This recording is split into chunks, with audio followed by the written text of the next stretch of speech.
তিনি উত্তরে বললেন, পরিত্রাণের একমাত্র পথ হচ্ছে মহান আল্লাহকে ধোঁকা দিও না। এমনটি করলে মহান আল্লাহ তোমাদেরকে ধোঁকা দিবেন। কেননা যে ব্যক্তি আল্লাহকে ধোঁকা দেয়, মহান আল্লাহ তাকে ধোঁকা দেন এবং তার হতে ঈমান কেড়ে নেন। যদি সে বুঝতে পারে তবে বুঝবে যে প্রকৃত অর্থে সে নিজেকেই ধোঁকা দিয়েছে। বলা হলো, হে আল্লাহর রসূল, কিভাবে আল্লাহকে ধোঁকা দেওয়া হয়?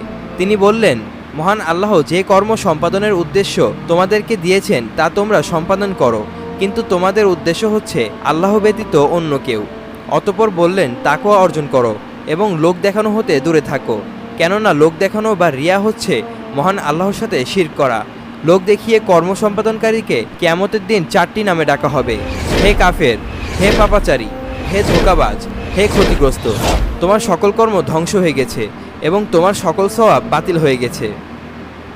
আল্লাহর নবী সাল্লাল্লাহু আলাইহি ওয়াসাল্লাম বলেছেন, নিশ্চয়ই আমি উত্তম নৈতিকতার